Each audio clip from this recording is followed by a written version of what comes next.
Namaste everyone, welcome to YCB Level 1 200 Hours Yoga Teachers Training with Ayushman Yoga. My name is Nidhi and I'm going to be your companion in this journey. Let's begin. Right, so concept of Bhava. Now this is a very interesting topic. So Bhava can be understood as a certain state of mind, a feeling, or an emotion, or an attitude. Now, as per the yogic science, all the yogic processes work on the mind by generating certain experiences within oneself. Right? Now, let's try to understand this by taking an example of the forward bending postures. Right? The ones which we do as Patanjali suggests. Prayatna Shaitilya Ananta Samapattibhyam. Relaxed effort with intense focus. Not the ones when we are just trying to somehow touch the toes. No. So forward bending posture. Now let's say when you're doing standing forward fold. So you inhale and exhale, you bend forward with ease. Pay attention to your state of mind at that time. Or Paschimottanasana. When you are seated, legs in front of you, inhale, arms above your head, exhale, you bend forward with ease. Pay attention to your state of mind at that time. Do you notice an attitude of letting go, surrendering yourself, giving in to the gravity, not giving up, mind you, giving in to the gravity. Right? Now let's take an example of the chest openers like Bhujangasana or Dhanurasana. So when you inhale and you open up your chest and look up, try paying attention to your state of mind during that time. Do you notice an attitude of strength, power, happiness? Right? So Bhava. Every yogic process, every yoga practice, asana, pranayama, kriyas, mudras, bandhas, everything generate certain kind of bhavas in our mind. Once we understand the bhav, we can use the corresponding practices to increase the strength of that bhav. So there are total 8 bhav, 4 positive, 4 negative. The positive traits are Dharma bhav, Jnana bhav, Vairagya bhav and Aishwarya bhav. The negative traits are Adharma bhav, Ajnana bhav, Rag and Aishwarya. So before we discuss the positive traits, let's just look at the negative traits first. So Adharma, Ajnan, Rag and Aishwarya. Now in presence of kleshas and antarayas. You remember klesha, there are 5 klesha. Avidya, Asmita, Rag, Dvesh, Abhinivesh. Antarayas, 9 obstacle, Vyadhi, Stayan, Sanshay, Alasya, Pramad, Avirati, Bhranti Darshan, Anavasthitatva and Alabdh Bhumikat.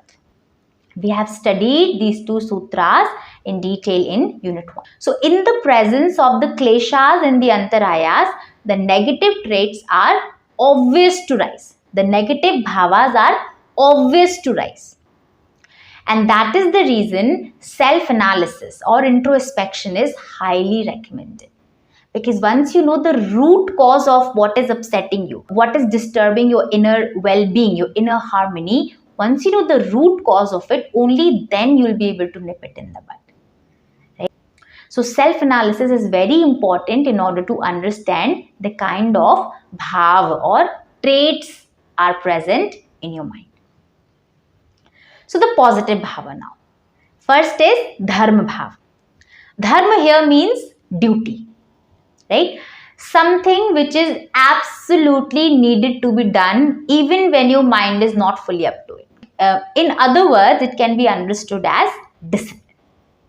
Right? So in order to increase the discipline in you, the postures or the yogic practices rather which are helpful are the ones which help you internalize yourself. Right? The ones in which you have to pay conscious attention to yourself, such as Padmasana, Sukhasana, Vajrasana, Bhadrasana. All of these postures. Apart from these, the practice of yama and niyamas are also very beneficial in increasing the Dharma Bhava. Then the Gyan Bhava. Gyan here means knowledge, right? Knowledge, the true knowledge. Remember the concept of Vivek Khyati, the discriminating faculty, being able to discriminate between what is real and unreal. Right? That level of knowledge, that level of clarity of the mind. Right? Now, in order to achieve that level of clarity in the mind, the text says concentration is very important. Right? So, all the balancing postures, all the twisting and turning postures will help in increasing the Gyan Bhava.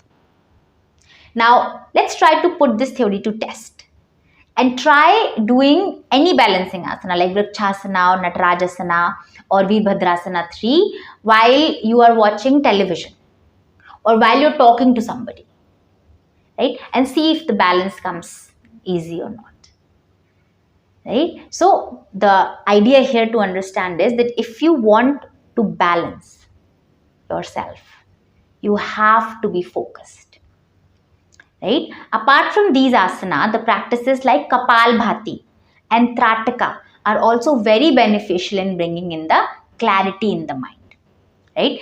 In fact, in Kapalbhati and Trataka practice, one can actually feel the instant clarity, instant relaxation of the mind, instant focus of the mind after these practices. The only way to know is to practice. Then the Vairagya Bhava, an attitude of letting go, surrendering oneself, right? So as we discussed before, all the forward bending postures will help in increasing the Vairagya Bhava. A conscious practice of Vairagya Bhava makes one humble and fearless. Then Aishwarya Bhava. So Aishwarya means strength, power, right? Strength here is the strength of understanding the kleshas and realizing that you do not have to fall in the trap of the kleshas. Let this be a very individual experience, but as I said this before, that it is very important that we build in the habit of self-analysis, a practice of introspection. Right? Now, this whole idea of introspection is not a very easy thing to do. Right? It takes a lot of courage to be honest to ourselves about ourselves. Right? You will notice that many a time people are into the conditioning of putting the blame on someone else. If there is no one else, then it is God. Versus acknowledging that yes, in certain situation, it happened because I had the ego. In certain situation, it happened because I let it go. Right? Not the ego I, but to understand that yes, I can be at fault too. That level of acknowledgement. It takes a lot of courage to face ourselves. And that's why I said that let it be an individual and intimate practice. You do not have to share it with anybody, but you have to get in touch with the true self of really who you are, to acknowledge what you are. Because once you acknowledge the true self, and then if there is something which you think that this needs improvement, only then we can improve. This level of strength comes by increasing the Aishwarya Bhava. Now, the conscious practice of Dharma Bhava, Vairagya Bhava and Gyan Bhava increases the Aishwarya Bhava in oneself. Right? As I said, it's a very interesting topic, isn't it? So it is strongly suggested, guys, to implement these Bhava concept in your classes. Keep reminding your practitioner about which practice increases which Bhava. And eventually it will become part of the attitude, so that they will be able to practice the Bhava not just on the mat but off the mat as well. Right? That is the idea. Yoga doesn't only happen on the mat. It has to happen off the mat as well. Stay consistent with your practice and with your studies. and I'll see you in the next lecture.